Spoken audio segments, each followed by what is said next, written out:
Joining us now, former Republican presidential candidate, Dr. Ben Carson. Dr. Carson, good to see you. You too. As you see the race relations once again appear to reach a fever pitch in this country, whenever we see an incident like this, which actually is statistically very rare, but gets a lot of attention from the media, what are your thoughts? Well, obviously it's very concerning because if this continues to go in the wrong way, it could lead to some very chaotic situations in our country, and I'm very concerned about that. And you'll notice a pattern here.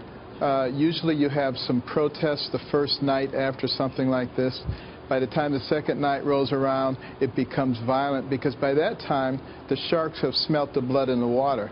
And the outside agitators have had an opportunity to get there. Mm-hmm. And the third night, it can be even worse unless you have brought in the adequate backup. This is a big problem, but, there are things that can be learned.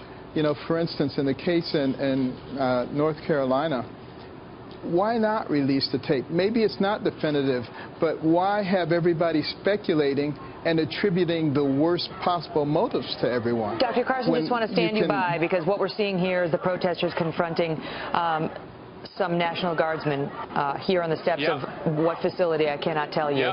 But we saw this last night with respect to law enforcement, where they got in the face of the cops. Steve Harrigan is there. Ben Carson, stand by, stay with me. Steve Harrigan, what are we seeing? We're seeing a crowd of about 400 converge on the courthouse here, trying to make their way up the stairs. A line of police quickly forming at the doors to try and block them. We have not seen any violence yet, but we have seen flashpoints like this where things could get out of hand. The crowd has been chanting, "No justice, no peace." But so far, the large show of force by police has kept things quiet. We've seen bike police, National Guard, armed and armored Humvees, and we've seen really a lot of protesters get right in the face of police, but also groups trying to get between the protesters and the police. A lot of clergymen, a lot of community activists trying to prevent anything from happening, and it looks like this flashpoint has been diffused for now, Megan. Steve, thank you. Dr. Carson, back to you for a moment. You see, it's pretty remarkable because this, at its core, is about race and race relations in the country. And you see the African-American guardsmen standing there on the courthouse steps as African-American protesters express their outrage over another death of an African-American person on the streets. And as somebody who grew up in a rough and tumble neighborhood and had a difficult upbringing and got himself out to become one of the most famous neurosurgeons, pediatric neurosurgeons in the world, what message do you have for those who say, I'm afraid for my life because I have black skin? Okay. Well, the level of frustration is obviously extremely high. It was high when I was a kid also, and people ascribed all kinds of bad attributes to those who they felt were the oppressors. And in many cases, those attributes were appropriately ascribed. But, I was taught, my mother taught me, my religion taught me, that the person who has the most to do with what happens to you is you. It's not somebody else, and you don't have to concentrate on them and allow them to control your life. You can do it much better if you control your own life. So that's the message that I would give to people, and that doesn't mean that I don't understand the frustration.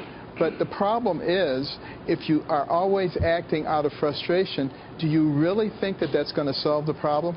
I mean, what are the choices that the police have? They can either come down with an even heavier hand, that's not going to be good, or they can have such a light hand that, criminals run wild. That's not going to be good either. So let's think about this rationally. What do we want to do? Start getting together and talking and getting to know each other and coming up with rational solutions, not destroying property and destroying other people's lives. That's not going to help. There's no way that that's going to lead to an appropriate solution. So there's problems on both sides. Both sides have to be able to try to put themselves in the position of the other side and think about it from their point of view. And then this other thing I need to say, the police, I believe, should be taught non-lethal methods. For instance, in that case in Oklahoma, I know they tried the stun gun. maybe that didn't work, but you need to know what the next level of non-lethal force is before he even reaches the car. Why not teach them these things? Dr. Carson, good to see you. Thank you. You too, Megan. Thank you.